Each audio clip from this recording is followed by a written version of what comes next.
Praise the lord. April 5వ తేదీ 2025. ఈరోజు దేవుని వాగ్దానము.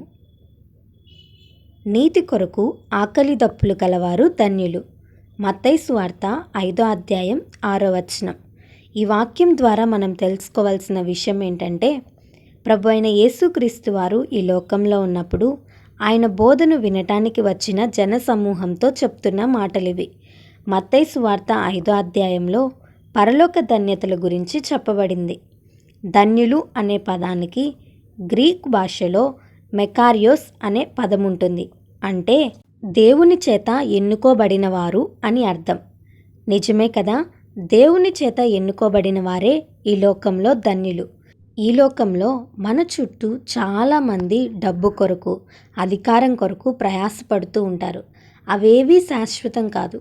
కానీ ఎప్పుడైతే నీవు దేవుని దగ్గరకు వచ్చి నీ పాపాలు ఒప్పుకొని వాటిని విడిచిపెట్టి నీతిమంతుని యొక్క రక్తంలో కడుగబడి దేవుని సన్నిధిలో ఎదగాలని, దేవునితో సహవాసం చేయాలని, దేవుని ఆత్మలో బలపడాలని ఆశపడతావో, ఆత్మీయ ఆకలి కలిగి ఉంటావో, అప్పుడు దేవుడు తప్పకుండా నిన్ను తన మేలులతో తృప్తిపరుస్తాడు.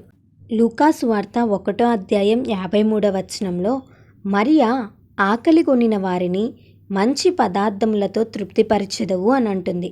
ఇక్కడ చెప్పబడింది లోక సంబంధమైన, శరీర సంబంధమైన ఆకలి కాదు, ఆత్మీయ ఆకలి గురించి చెప్పబడుతుంది. అలాగే 42వ కీర్తన 2వ వచనంలో కోరహు కుమారులు కూడా నా ప్రాణము దేవుని కొరకు తృష్ణగొనుచున్నది, నా ప్రాణము జీవము గల దేవుని కొరకు తృష్ణగొనుచున్నది అని అంటున్నారు. ఈరోజు ఈ వాక్యం వింటున్న నీవు దేని కొరకు ఆకలి దప్పులు కలిగి ఉన్నావు? ఈ లోక సంబంధమైన ధనము కోసమా, అధికారం కోసమా? ఒకానొక దినమున వాటిని విడిచిపెట్టాల్సిందే. నీ కుటుంబాన్ని కట్టుకోవాలనే ఆకలి నీలో ఉందా? నీ బంధువులను, స్నేహితులను రక్షించుకోవాలనే ఆకలి నీలో ఉందా? ఇప్పటి వరకు వ్యర్థమైన వాటి కొరకు ఆకలి కొని నీ సమయాన్ని వృధాగా పోగొట్టుకున్నావేమో. ఇప్పటి నుంచైనా ఆత్మీయ సంబంధమైన ఆకలి దప్పులు కలిగి జీవించు. దేవుని మేలులు పొందుకుంటావు. అట్టి కృప పరిశుద్ధాత్మ దేవుడు మనందరికీ దయచేయునుగాక. ఆమెన్. ఈ వీడియో మీకు దీవెనకరంగా, ఆశీర్వాదకరంగా అనిపించినట్లయితే లైక్ చేయండి, షేర్ చేయండి, కామెంట్ చేయండి, సబ్స్క్రైబ్ చేసుకోండి. మీ ప్రార్థన అవసరతలను మాకు కామెంట్ రూపంలో తెలపండి. మీ కొరకు తప్పక ప్రార్థిస్తాం. God bless you.